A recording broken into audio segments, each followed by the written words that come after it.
pour moi, le vrai danger aujourd'hui sur nos libertés, il est dans ces drones que l'on a banalisés autour de la crise sanitaire, il est dans cette banalisation du fichage, il est dans toutes ces techniques de surveillance, il est du côté des grosses machines étatiques. Le bouillonnement du peuple dans sa diversité aura toujours évidemment des excès, des débordements, mais s'agissant encore une fois de ce qui est mon travail, le journalisme. Nous ne sommes pas au-dessus des lois, nous faisons des révélations qui sont toujours d'intérêt public et dont chacun a pu voir l'utilité, qu'on soit de droite, de gauche, du centre. Les révélations de Mediapart sur la pénurie des masques, inaugurales dans cette crise sanitaire, qui ont fait comprendre l'impéritie étatique qui nous a amenés à ce confinement moyenâgeux, eh bien, elles sont d'utilité publique et elles vont donner lieu d'ailleurs à des procédures judiciaires, à des débats, à des questions. Eh bien, la démocratie, c'est ça. La démocratie, c'est des pouvoirs, c'est des contre-pouvoirs, c'est des gouvernants à qui on demande des comptes et c'est comme ça qu'elle est forte, une démocratie. C'est comme ça Alors, qu'elle Louis est. Plenel, on va revenir bien sûr sur ce qu'on appelle le confinement et le déconfinement, puisque nous sommes engagés dans un déconfinement progressif, et aussi évidemment sur les lectures que nous pouvons faire de ce grand épisode mondial de crise sanitaire. Mais quand même encore un mot. Vous le savez, Reporters sans frontières, chaque année, audite le respect de ce principe qui vous est cher et qui nous est cher, de la liberté de la presse et des médias. Et la France, en cette année 2020, a reculé légèrement en passant de la 32 à la 34e position. C'est quoi votre lecture de ce chiffre? Bien, c'est terrible à dire. Comme, vous savez, j'ai fait ce livre pour faire l'éloge des libéraux. Ça peut surprendre sur ceux qui ont des préjugés me concernant. L'arrivée à l'Élysée en 2017 de monsieur Macron, eh bien, c'est que cette présidence n'est pas libérale. Cette présidence s'est révélée encore plus que les autres, verticale, autoritaire, égocentrique, de pouvoir personnel. Ces institutions ne nous protègent pas. La gestion de la crise en Allemagne, voire même en Italie, où le Premier ministre Conte a pris une grande popularité, ou au Portugal, où c'est un régime parlementaire, et je pourrais donc donner les exemples des pays asiatiques, montrent bien qu'en France, eh bien, ce verticalisme de la Ve République, et nous sommes à 2 ans d'une nouvelle élection présidentielle, et où vous allez les voir, toutes et tous, à gauche et à droite, faites-moi confiance, avec moi tout va changer, etc. Eh bien, moi, je n'y crois plus à cela, parce que depuis le temps, depuis toutes les alternances, et la première, ce fut François Mitterrand, nous voyons comment ces institutions sont plus fortes que les hommes. Et elles ne révèlent pas leur force, elles révèlent leur faiblesse. Et elles créent de plus en plus cette monarchie républicaine qui est archaïque, qui n'est pas ce que nous devons faire pour affronter tous ensemble, car on est intelligent à plusieurs, dans le pluralisme, dans la délibération, les défis de notre siècle qui sont incommensurables. On dit les hôpitaux ont tenu. Mais on le sait tous, ils ont tenu malgré la pénurie. Pénurie de lits, pénurie de masques, pénurie de surblouses, pénurie de tests, pénurie de personnel. Vous vous souvenez, c'était il y a 2 ans la phrase de Macron à une aide-soignante au CHU de Rouen, où il lui dit « moi, l'argent magique, je n'en ai pas ». Et qui lui posait cette question de la pénurie. Alors qu'est-ce qui a fait que l'hôpital a tenu? Ce sont les soignantes et les soignants.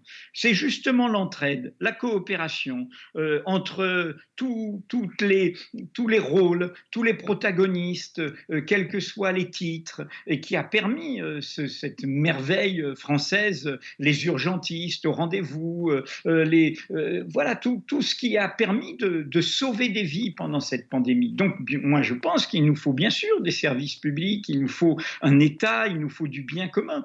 Je dis juste que ce que nous voyons quand nous nous retrouvons avec une classe politique qui, ces 30 dernières années, est devenue une classe étatique, s'imbriquant au privé. Qu'est-ce que je veux dire? Je veux dire que nous avons des gens qui ont fait les grandes écoles de l'administration publique et qui tous font un saut dans le privé et qui retournent par la politique à prendre en main l'État tout en étant au service d'intérêts privés.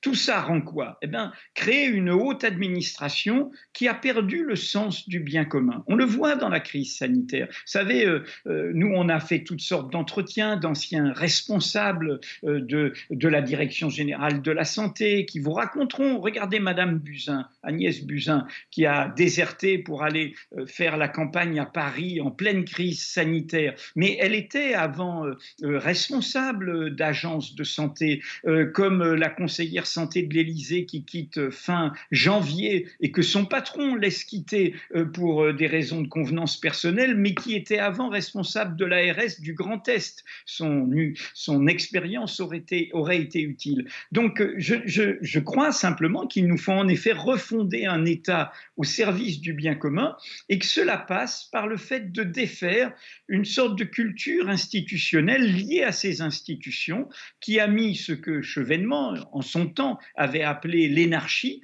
hein, une sorte de caste, de noblesse d'État qui, avec les années, s'est imbriqué, Emmanuel Macron en est le symbole, à des intérêts privés qui ne sont pas ceux de toute l'économie de notre pays. Le Covid-19, c'est un événement au sens philosophique du terme, avec son côté inattendu, imprévu.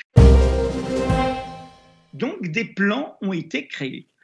Des plans pour créer des stocks stratégiques de masques, pour créer des politiques de tests. Tout ça a été fait. L'État s'est désarmé depuis 2012. C'est sidérant et ce désarmement s'est accéléré depuis 2017. Mediapart l'a prouvé de manière inaugurale par ses enquêtes dès le mois d'avril. Comme vous le savez, Le Monde l'a confirmé par ses nouvelles enquêtes en mai. Et donc, qu'est-ce qui s'est passé? Il s'est passé qu'une logique comptable de tableau Excel a décidé qu'il fallait liquider ces stocks stratégiques, alors même que le rapport de Santé publique France, il y a encore un an, remis à l'actuel DGS, sous la ministre de la Santé qui a déserté son poste, disait non, ce n'est pas une question financière. Les stocks de masse, ce n'est pas une question de dépense, c'est comme une assurance. Vous devez contracter cette assurance pour vous protéger.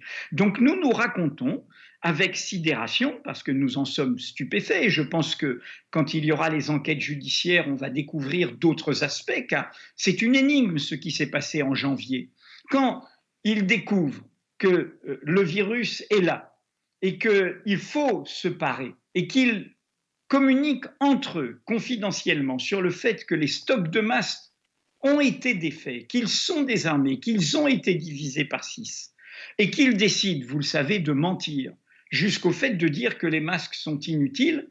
Que s'est-il passé entre eux? Pourquoi ont-ils fait le choix du mensonge au lieu de dire la vérité, comme si on n'était pas adultes? Au lieu de nous mobiliser, au lieu d'appeler les industries à fabriquer des masques, car vous savez que nous avons montré que les stocks stratégiques de masques étaient encore utilisés et ont été maintenus dans les industries, notamment aériennes, alors que les avions étaient au sol, et automobiles. Donc c'est ça que nous racontons. Et ce que nous racontons, vous le savez, n'est pas contre l'État, nous ne sommes aucunement complotistes, nous racontons comment un désordre s'est instauré au cœur de l'État, et nous le racontons grâce à qui? Eh bien grâce à des membres de l'État, à des fonctionnaires, à des serviteurs du bien public qui nous ont alertés et qui n'ont pas... Alors là encore, Edoui Plenel, c'est évidemment très intéressant, mais s'agit-il, dans le cas des masques, s'agit-il d'un mensonge, autrement dit avec une intention délibérée, de tromper, d'abuser, ou s'agit-il d'une sous-estimation parce qu'il y avait un débat au fond chez les scientifiques et chez les médecins, avec un certain nombre de médecins qui disaient mais c'est vrai, le masque n'est pas forcément indispensable. Non, il y a eu mensonge. Encore une fois, les plans pandémiques sont très clairs sur cette question des stocks de masques. Et il y a eu mensonge, premièrement, pour dire que les stocks existaient, or ils n'existaient plus. Et c'est admis depuis, le Premier ministre l'a reconnu dans son dernier grand discours sur cette épidémie. Hein, il a reconnu la pénurie de masques, il a employé le mot qui était nié avant. Deuxièmement, comme vous le savez, il a été dit que cette épidémie ne nous concernerait pas, Il n'a pas été dit que c'était un débat scientifique. Nous avons refait toute la chronologie. Madame Buzyn a dit eh bien non, c'est fini l'épidémie en Chine et ça ne va pas arriver en France. Or, comme vous le savez, les 3 premiers cas ont été en France, pas en Italie. Et le premier mort était en France, pas en Italie. Vous savez, il y a une date qui est accablante pour cette gestion. Le 1er février, au lendemain du fait que la conseillère santé de l'Élysée, or tout remonte à l'Élysée en France, s'en va pour convenance personnelle. Et on la laisse s'en aller pour convenance personnelle. Le 1er février, tous les pays de l'espace Schengen décident de supprimer les visas avec la Chine. Tous sauf un, la France, qui continue comme si le business as usual devait continuer. C'est une énigme. Pourquoi la France a fait bande à part? Tous les autres pays, je le dis bien, quelle que soit leur ligne politique, le gouvernement et tout, ont pris la même décision le 1er février. Il y a une OMS. L'OMS donne des alertes. Ce n'était pas un débat. Excusez-moi, je vois très bien ce que vous dites sur ce débat. On suit les pessimistes, les optimistes, le docteur Raoult, les épidémiologistes. On suit tout ça. Mais excusez-moi, en janvier, février, il ne s'agit pas de ça. Il s'agit d'une alerte de l'OMS qui dit des choses très précises aux gouvernants et aux pays et qui leur dit des choses qui n'ont pas été faites en France. Attends, les pays qui ont mieux encaissé l'épidémie, c'est ceux qui ont pris les mesures que leur plan pandémique, comme les plans français, les invitaient à prendre et que nous aurions dû prendre dès le mois de janvier et de février. Vous faites aussi une réflexion assez menaçante, puisque vous voyez 3 gros écueils qui s'annoncent avec la fin de cette crise. Vous les nommez le productivisme, le nationalisme et l'autoritarisme. Est-ce que vous pouvez nous expliquer pourquoi vous voyez un avenir aussi sombre, au moins en France ? Alors, qu'est-ce qui menace? C'est dans le débat public. C'est qu'on nous dise, regardez, il faut retourner à la croissance, à l'économie, au tout économique. Et donc, c'est le productivisme. Et vous voyez les discours que vous entendez déjà pour remettre en cause des droits sociaux, les droits au congé, les RTT, la durée du temps de travail, etc. Alors même qu'on a bien vu comment il fallait y avoir, on avait besoin de services publics solides, de gens bien payés, etc. Donc ça, c'est le productivisme. On oublie toutes les leçons de la crise et on repart dans le mur et dans la crise écologique. Deuxièmement, il y a évidemment le nationalisme. Eh bien, on a fermé les frontières alors que ce virus est sans frontières. On a commencé à se méfier les uns des autres et on va se méfier. Vous avez bien vu qu'il y a même eu, il y a de la xénophobie en Chine sur des Africains. Il y a eu aussi de la xénophobie contre ce virus dit chinois alors qu'il n'a pas de nationalité. Ouais. Eh bien, là, il y a le risque, nous le savons toujours dans ces moments-là, de faire de l'autre son bouc émissaire. Et puis enfin, l'autoritarisme, et ça, on l'a vu se déployer déjà en France, culpabiliser la population, l'infantiliser, lui dire que, comme le préfet de police s'y est autorisé à un moment, lui dire si vous êtes malade et si vous mourrez, c'est parce que vous n'avez pas été sage. Eh bien, voilà, je mets en garde. Je pense qu'au contraire, cette crise doit nous appeler à ce que j'aime appeler les causes communes de l'égalité et à discuter ensemble, collectivement, dans notre diversité, avec bienveillance, car la crise nous a appris aussi qu'il faut savoir écouter les uns et les autres, être solidaires. J'aime bien un vieux mot, j'ai employé ce mot d'impéritie que j'ai poussé pour qualifier ce que faisait ce pouvoir, c'est-à-dire ne pas être au rendez-vous de ses compétences revendiquées. Eh bien, j'aime lui opposer cet autre mot qu'un penseur qui était aussi un naturaliste, un géographe et un grand anarchiste, Kropotkin. Il en avait fait un livre en 1902, L'entraide. L'entraide, oui, la coopération. Mais justement, est-ce que vous n'avez pas l'impression que contre les tentations que vous venez de pointer, Macron est en train de se réinventer de ce côté-là, du côté d'une forme de nouveau pacte social solidaire? Je ne crois pas à la réinvention par quelqu'un. Donc, Ce qui m'intéresse, c'est qu'est-ce qui se passe collectivement. Si vous me disiez, il y a une nouvelle majorité parlementaire, il y a eu des délibérations, regardez comment ça s'est passé. Les oppositions ont connu les mesures en même temps qu'elles devaient se prononcer sur elles.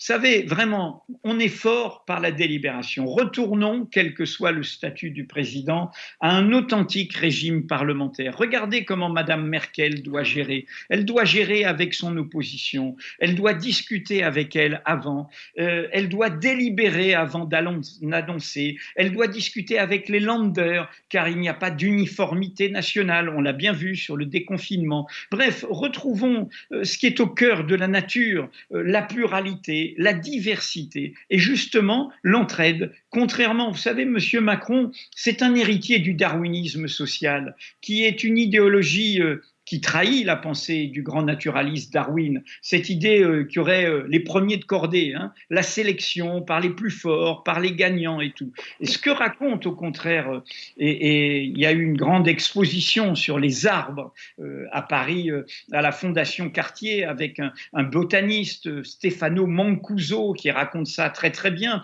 un Italien. La vraie leçon de la nature, c'est l'entraide, c'est pas la sélection, c'est pas le combat des uns contre les autres, c'est l'entraide. C'est comme ça que la nature vit, qu'elle se développe. C'est comme ça, excusez-moi, qu'elle a existé avant nous et qu'elle existera si un jour notre espèce disparaît après nous. C'est bien la leçon du virus, hein. Les virus existaient avant nous et ils existeront toujours. Et donc, c'est l'entraide qui permet à la nature et l'homme, dans sa verticalité, avec son grand cerveau, sa grande tête, le fait qu'il se dresse sur ses deux pattes, eh bien, il a imaginé, je crois, une conception de la vie publique et de la vie politique qui est à rebours de la nature. Revenons à de l'horizontalité, revenons à de la solidarité, à du partage et à de l'entraide. Et je crois que c'est comme ça qu'on trouvera des solutions pour le bien commun.